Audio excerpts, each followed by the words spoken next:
I love making in Erie because, first of all, I was born and raised here, but there's also so much beauty around. Bicentennial Tower, the tall ships, the sunsets, the beach. So that's why I like making in Erie.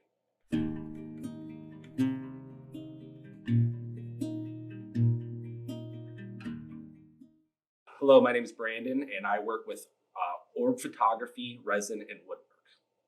I've been making art around 10 years.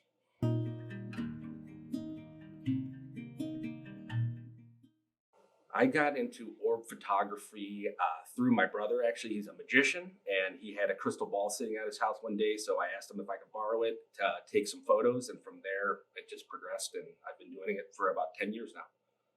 My favorite thing to photograph with the orb would have to be the beach scenes or water scenes, sunsets. Also, they're all just different and fun to take.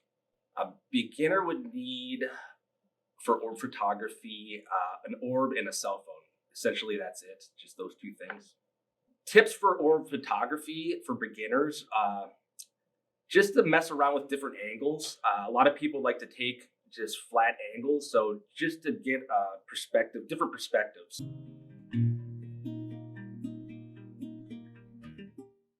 I got interested in resin art because there are so many different things that you can do with it.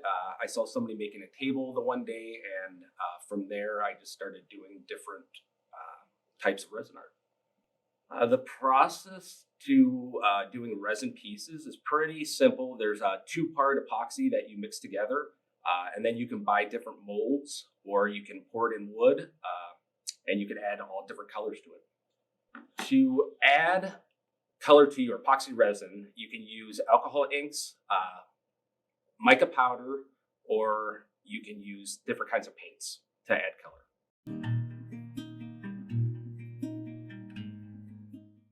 My favorite medium to work with is probably wood right now. I love working with the Glowforge. There's lots of different stuff that you can do with it.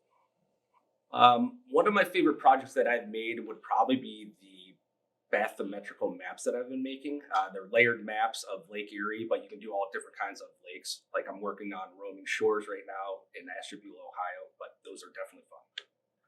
I started using the Glowforge because I came to the Idea Lab about 3 years ago.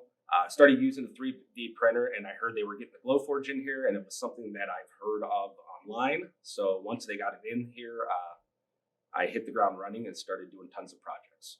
I now own my own Glowforge, and I sell my art online at Borgia Artistry Studio, and I also sell at Glass Growers Gallery and Tom Ridge Environmental Center.